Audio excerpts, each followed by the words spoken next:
Hello बच्चों, तो कैसे हैं आप सब। मैं सत्यम प्रशांत कौशल आ गया हूं क्लास 10th केमिस्ट्री का कार्बन एंड इट्स कंपाउंड का एक लास्ट लेक्चर लेके, जिसमें मैं कई सारे क्वेश्चन करवाऊंगा। आई होप आपने मेरे सारे प्रीवियस लेक्चर देखे होंगे कार्बन एंड इट्स कंपाउंड के ऊपर, जिसमें मैंने लेक्चर के बीच में भी आपको कई सारी चीजें पढ़ाई थी, जैसे IUPAC नेमिंग कैसे करते हैं उस पर भी क्वेश्चन करवाए थे, आइसोमर कैसे बनाते हैं ये भी करवाया था। तो बस वीडियो में एंड तक बने रहिएगा। इसी तरह आज का जो लेक्चर है, जिसमें हम सिर्फ और सिर्फ क्वेश्चन करेंगे जो भी कॉन्सेप्ट हमने प्रीवियस लेक्चर में पढ़े थे। लगभग 5-7 क्वेश्चन करेंगे, बस इतना काफ़ी है। देखिए अब क्वेश्चन हमसे क्या कह रहा है, ethane with a molecular formula C2H6। C2H6 हमारा एक इथेन है, उसका मॉलिक्यूलर फॉर्मूला C2H6 गिवन है। इसमें कितने कोवेलेंट बॉन्ड है, देखिए बेटा आपसे क्वेश्चन में हमसे ये पूछ रहा है कैसे, क्योंकि यहाँ पे हमको ऑप्शन गिवन है 6 covalent bond, 7 covalent bond, 8 covalent bond या 9 कोवेलेंट बॉन्ड। तो आपको यहाँ पे क्या करना है, आपको C2H6 जो कि क्या है हमारा इथेन है, बोलिए इथेन है, और इथेन क्या होते हैं एल्केन यानी कि सिंगल बॉन्ड वाले। तो इसमें कितने कोवेलेंट बॉन्ड होंगे ये आपसे पूछ रहा है। तो क्या करना पड़ेगा, आपको इसका स्ट्रक्चर बनाना पड़ेगा। तो C2H6 का स्ट्रक्चर क्या होगा C2, तो इसका मतलब है बेटा हमारे पास 2 कार्बन है। अच्छा कोई दिक्कत नहीं है।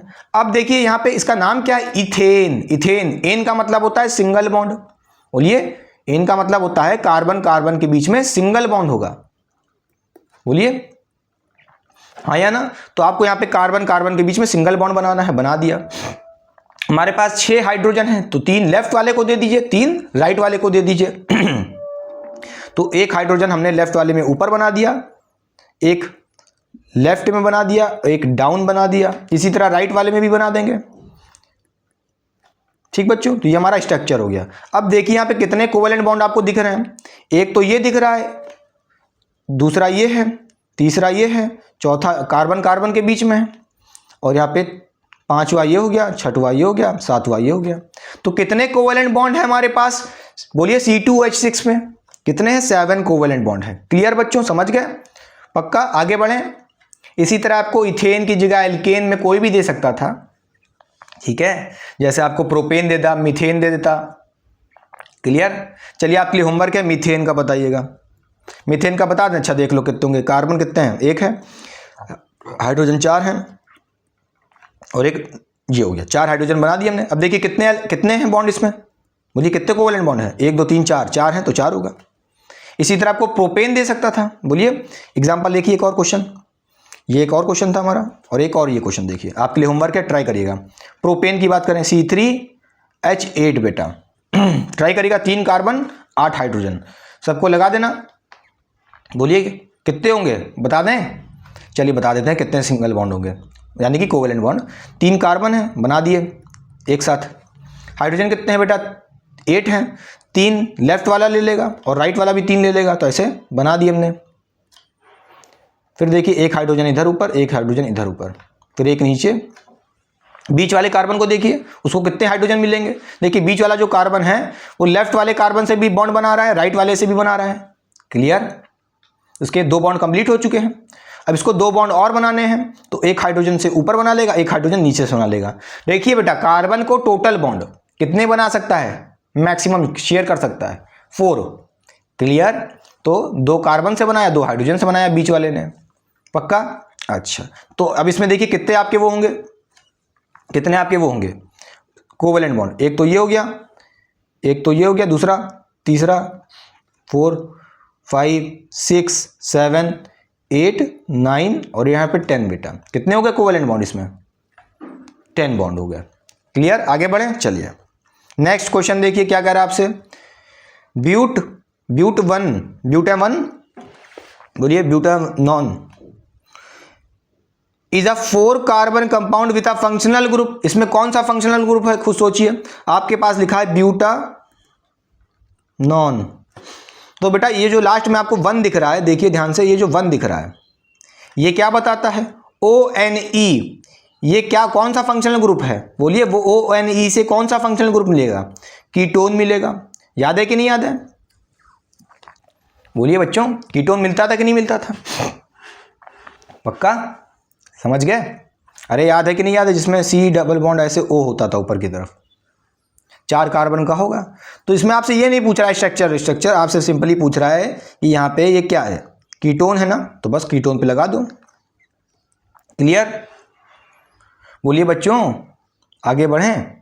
अगर 1 की जगह ओइक होता तो कार्बोक्सिलिक एसिड होता, अल होता तो एल्डिहाइड होता। समझ रहे हैं कि नहीं समझ रहे हैं? ONE की जगह अगर यहाँ पे अल होता, बोलिए ONE की जगह अगर यहाँ पे क्या होता, अल होता, तो क्या होता बेटा, एल्डिहाइड होता। बोलिए ऑल लिखा होता तो क्या करते, अल्कोहल होता। बोलिए, और यहाँ पे ओइक लिखा होता तो क्या बोलते, इसका मतलब कार्बोक्सिलिक होता, कार्बोक्सिलिक एसिड होता। बोलिए, और 1 लिखा है तो कीटोन। पक्का समझ गए? अच्छा आगे बढ़ें। नेक्स्ट क्वेश्चन देखिए क्या कह रहा है, while cooking if the bottom of the vessel is getting blackened on the outside it means that, क्या होगा?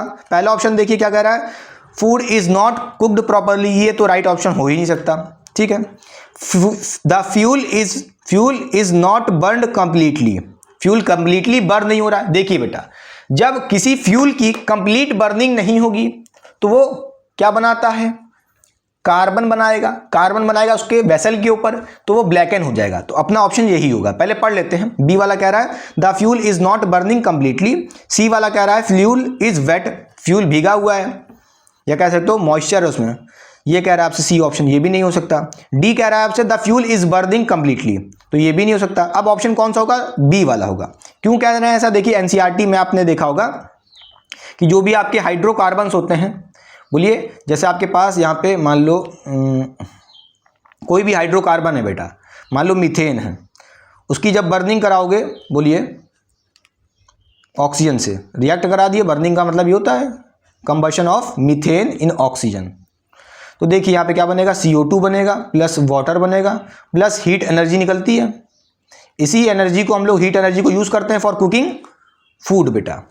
क्लियर? तो यहाँ पे देख रहे हो आप, जो आपके हाइड्रोकार्बन्स होते हैं जैसे इथेन, मीथेन, प्रोपेन, कोई भी हाइड्रोकार्बन है, तो उसको किस लिए यूज़ करते हैं, यूज एज अ फ्यूल। ये कैसे यूज़ हो रहा है, एज अ फ्यूल यूज़ हो रहा है, ठीक है। क्लियर? अब एनसीईआरटी में एक बात लिखी थी क्या, अगर आपके पास एक्सेस में है, ऑक्सीजन कंप्लीट है बेटा, बहुत भारी मात्रा में ऑक्सीजन आप दे रहे हो, तो देखिए CO2 बनता है।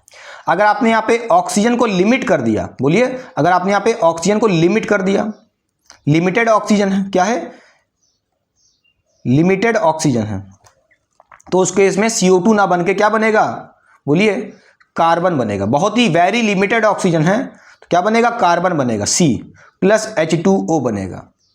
समझ गए प्रोडक्ट में? क्लियर?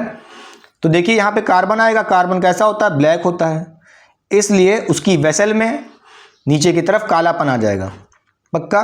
तो इसका मतलब क्या है, the fuel is not burning completely. क्यों नहीं बर्न हो रहा है कंप्लीटली, क्योंकि भाई इनकम्प्लीट ऑक्सीजन है।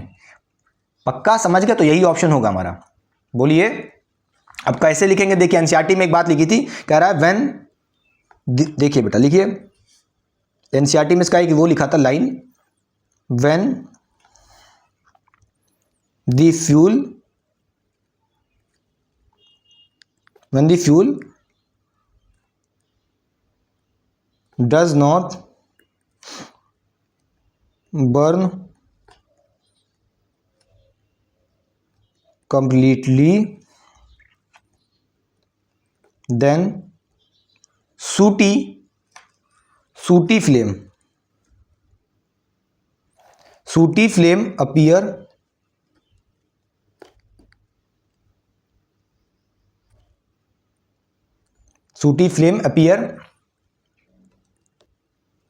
which make the bottom of vessel या कह लो यूटेंसिल ब्लैक। ठीक है?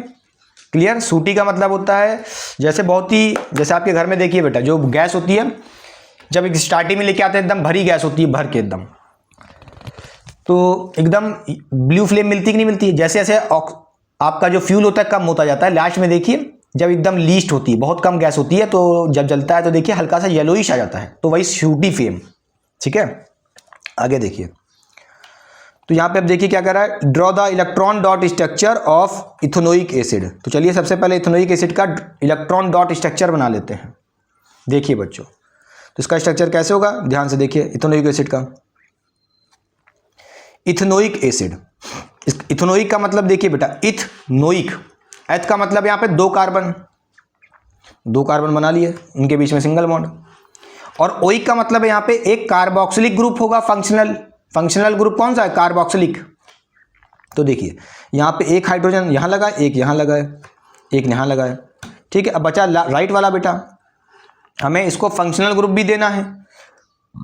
यहाँ पे फंक्शनल ग्रुप कौन होगा, COOH। बोलिए COOH, यही हमारा कार्बोक्सिलिक एसिड है। तो देखिए इस कार्बन को देखिए बेटा, इसी को हमें COOH बनाना है। कैसे, देखिए एक डबल बॉन्ड O बनेगा और एक OH बनेगा, तो हमने इलेक्ट्रॉन डॉट स्ट्रक्चर बना लिया है। पक्का, यही तो हमारा COOH है, बोलिए क्लियर। जो हमारा स्ट्रक्चर हो गया इथेनोइक एसिड का।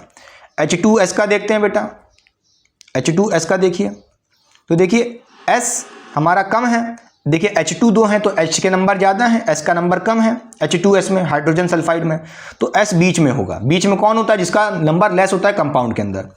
H ज़्यादा है तो H लेफ्ट एंड राइट लगा दीजिए। आपको पता होगा सल्फर, बोलिए सल्फर का इलेक्ट्रॉनिक कॉन्फ़िगरेशन कैसे करेंगे, इसका होता है एटॉमिक नंबर 16, उस हिसाब से इसका होगा इलेक्ट्रॉनिक कॉन्फ़िगरेशन बेटा 2,8,6 बेटा। अब देखिए वैलेंस इलेक्ट्रॉन कितने हमारे पास, 6 हैं, इसको 8 होनेंगे। बोलिए यहाँ पे सल्फर को कितने चाहिए होंगे स्टेबल होने के लिए, 8 चाहिए वैलेंस इलेक्ट्रॉन। आउटर मोस्ट में जो 6 इलेक्ट्रॉन है, इसकी जगह अगर यहाँ पे 8 होते तो ये स्टेबल होता, तो स्टेबल होने के लिए 8 पूरा करेगा। ये कैसे करेगा, 2 शेयर करके, इसको किसी से 2 इलेक्ट्रॉन शेयर करना पड़ेगा, तो एक हाइड्रोजन से कर लेगा लेफ्ट वाले से, एक राइट वाले से कर लेगा। और हाइड्रोजन देखिए बेटा, हाइड्रोजन को एटॉमिक नंबर होता है 1, इसका भी इलेक्ट्रॉनिक कॉन्फ़िगरेशन 1, इसका भी वैलेंस इलेक्ट्रॉन 1। हाइड्रोजन का वैलेंस इलेक्ट्रॉन कितना है, 1 है। इसको भी स्टेबल होने के लिए इसको कितना करना पड़ेगा, आउटर मोस्ट इलेक्ट्रॉन 2 करने पड़ेंगे। हाइड्रोजन के लिए 2 होते हैं, अदर आइटम्स के लिए 8 करेगा। ठीक, तो यहाँ पे हाइड्रोजन को स्टेबल होने के लिए 1 करेगा, बोलिए 1 शेयरिंग करनी पड़ेगी। तो लेफ्ट वाला देखिए, लेफ्ट वाला एक सल्फर से शेयर कर रहा है और राइट वाला भी सल्फर से शेयर कर रहा है, तो सल्फर हाइड्रोजन आपस में शेयर कर लिए हैं। क्लियर, पक्का। चलिए प्रोपनन बेटा, प्रोप का मतलब होता है यहाँ पे, बोलिए 3 कार्बन, तो 3 कार्बन बना दिए, पहले तो बना दिया। और यहाँ पे जो 1ONe लिखा है, इसका मतलब क्या है, कीटोनिक ग्रुप है। बोलिए एक कार्बन तुम्हारा फंक्शनल ग्रुप कैसा होगा, C+O होगा, तो हम इस वाले को कर देते हैं, बीच वाले को। ठीक है, C+O बेटा। और इस तरफ देखिए सारे H दिखा दीजिए, H लगा दो, बाकी जितने बच गए।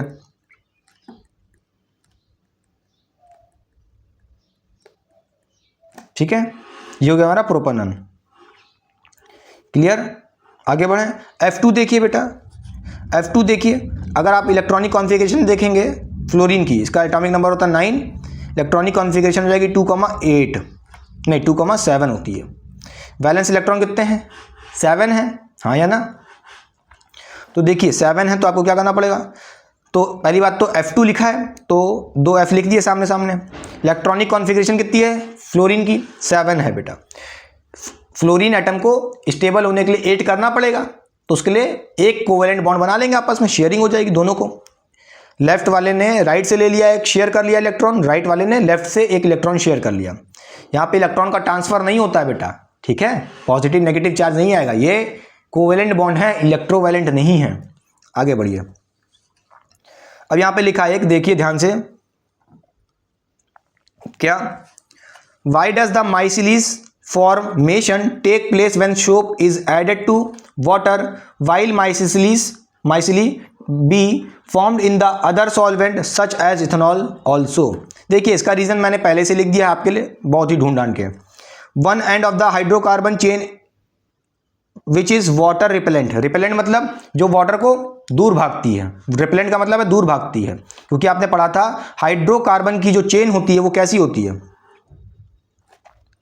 बोलिए बोलिए, आपने पढ़ा था सोप में बेटा कि एक एंड होता है कैसा, हाइड्रोफोबिक, तो वो वाटर हीटिंग होता है, तो रिपेलेंट होता है, इसका मतलब समझे कि नहीं समझे। फिर कह रहा है आपसे, देखिए, at the end the carboxylate ion is present which is water soluble and, क्योंकि वो वाटर लविंग होता है वो एंड, ठीक है। When soap is dissolve in water many molecules come together and form a group called माइसिलीज।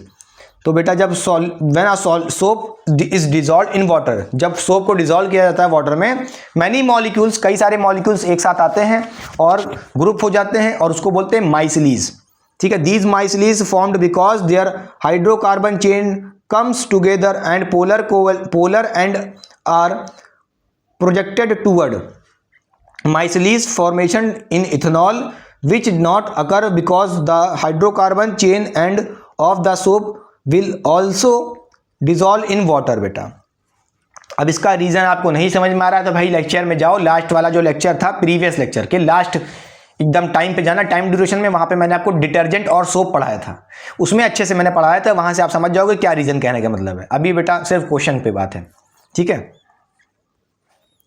फिर देखिए क्या कह रहा है लास्ट में हमसे, What change will you observe if you test soap with litmus paper? Red होगा या ब्लू होगा, क्वेश्चन में आपसे पूछ रहा है।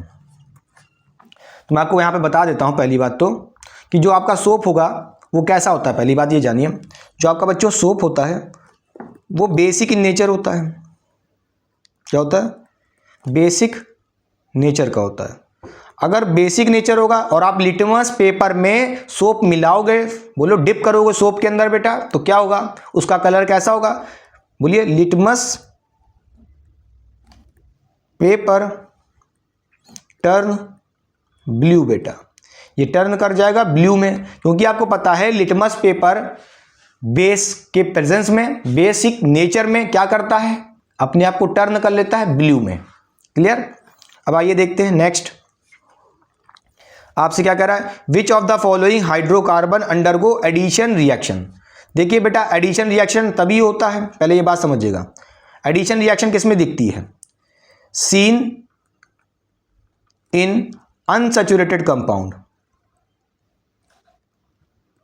बोलिए, अनसैचुरेटेड कंपाउंड यानी कि ऐसा कंपाउंड जिसमें कार्बन कार्बन के बीच में या तो डबल बॉन्ड हो और या तो कार्बन कार्बन के बीच में ट्रिपल बॉन्ड हो।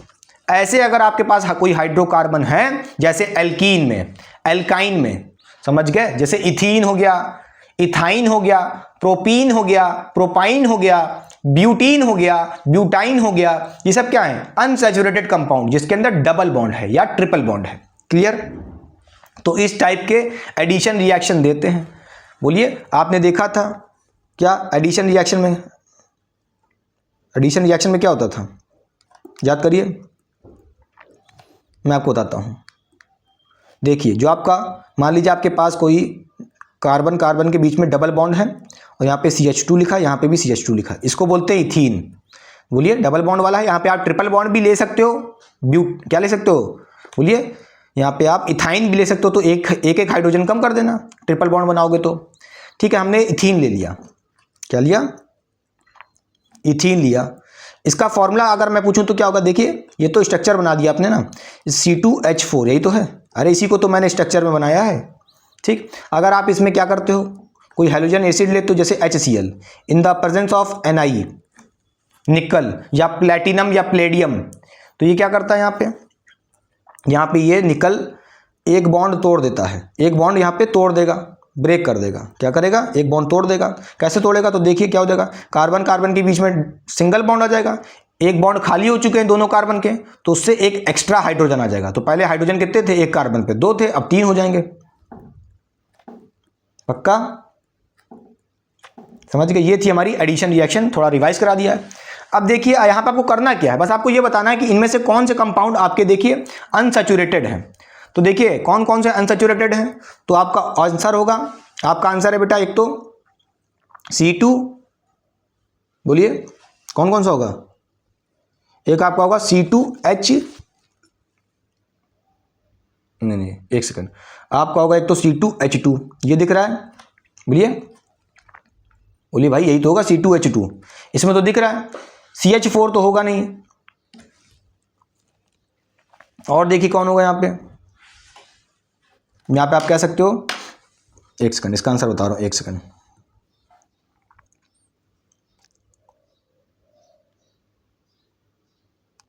यहाँ पे आप कहोगे C2H2 हो गया बच्चों, और आपके पास C3H6 देखिए, ठीक है, यही दो दिख रहे हैं हमको, तो इनके बीच में डबल बॉन्ड या ट्रिपल बॉन्ड हो सकता है, क्लियर। और बाकी एल्केन्स हैं, एल्केन्स एडिशन रिएक्शन नहीं देते हैं, सब्स्टिट्यूशन रिएक्शन देते हैं। सुनिए, एल्केन्स सब्स्टिट्यूशन रिएक्शन देते हैं और एल्कीन एल्काइन एडिशन रिएक्शन देती है, क्लियर। तो ये था पूरा चैप्टर बेटा, जिसमें मैंने सारा कुछ पढ़ा दिया है, सारे मैंने आपको लेक्चर डाल दिए हैं। और अब करते हैं आपसे इस चैप्टर से थैंक यू। मैंने ऑर्गेनिक केमिस्ट्री या कह लो उसी को कार्बन एंड इट्स कंपाउंड पूरा कंप्लीट कर दिया है, ठीक है। जो बच्चे 10th क्लास में है बेटा, उनका कोर्स पूरा केमिस्ट्री का, फिजिक्स का मैंने पढ़ा दिया है, ठीक है। और अगर आप डिटेल में पढ़ना चाहते हैं थोड़ा सा, तो मेरे यूट्यूब चैनल पे भी आ सकते हैं। उसका चैनल का नाम है फाइकेम क्लासेस बेटा। क्या नाम है? फाइकेम क्लासेस, P कैपिटल PHY फिर CHEM क्लासेस, सर्च कर लीजिएगा, ठीक है। ये हमारा फाइकेम क्लासेस के नाम से है। इस पे हम डिटेल में यूट्यूब पे भी पढ़ा रहे हैं। अगर मेरा आपको कंटेंट अच्छा लगता है तो मुझे वहाँ पे भी सपोर्ट कीजिए, मैं वहाँ पे भी बहुत मेहनत कर रहा हूँ, ठीक है, फ्री पढ़ा रहा हूँ। वैसे यहाँ पे जो पढ़ाया बेटा फुल कंटेंट दिया है, कोई भी चीज़ नहीं छोड़ी है, क्लियर। मगर 11th क्लास में जो बच्चे स्विच होंगे क्लास 10th के बाद, अगर सच में सोचते हैं कुछ पैशन है फिजिक्स केमिस्ट्री को लेके, एक बार हमको दिल में जगह दे दीजिए, हम आपको दिल में फिजिक्स केमिस्ट्री की जगह बना देंगे, ठीक है। तो चलिए पढ़ाई करते रहें, ऑल द वेरी बेस्ट। मिलते हैं नेक्स्ट लेक्चर में, नहीं अब तो आपसे मिलेंगे क्लास 11th में। तो till then bye bye bye bye, चलिए।